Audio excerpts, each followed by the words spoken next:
Tingnan niyo yung bata mga kol. Hala. Tatawid yan siya mga kol.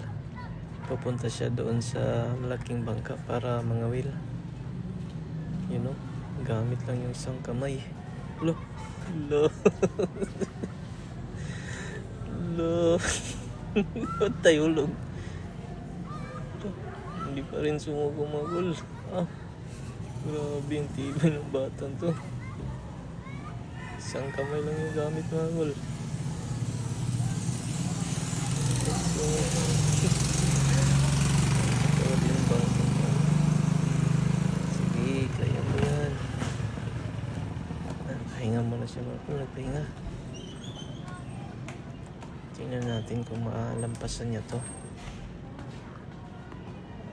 Hindi pa rin siya sumuko mga kol. Tingnan natin. Isang kamay lang yung gamit niya mga kol. Hindi yan basta-basta mga kol.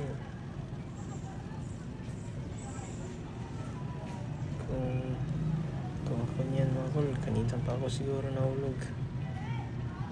Na malapit na. Konti na lang, sige. Yun. Ito. Dalawang kamay na yung magagamit niya dyan. No.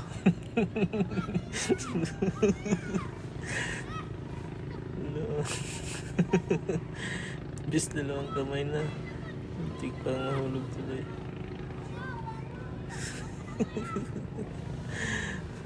Pinahirapan niya lang talaga yung sarili niya.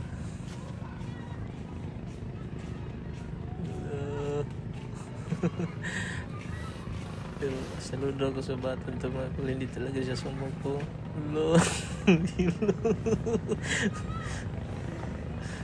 Grabe. Ayaw pa rin sumuko. Lumaban pa rin. Sige, kaya mo yan. May chance to mga kol. Kasi ayaw niya sumuko. Nakakapagod yung ginawa niya.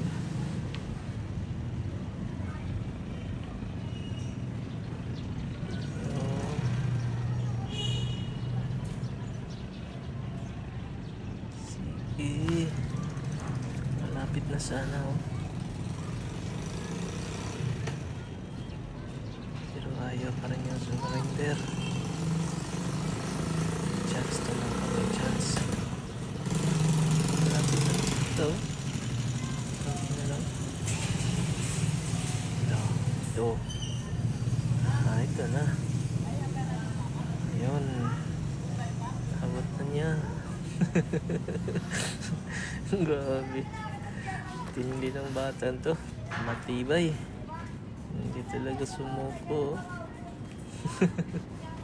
Sa totoo lang mga kol, mayroon tayong natutunan sa batang to. Sa kagustuhan niyang makapunta doon sa malaking bangka para mangawil, dumaan siya sa mahirap mga kol. Dumating pa sa punto na malapit na talaga siyang mahulog mga kol, no?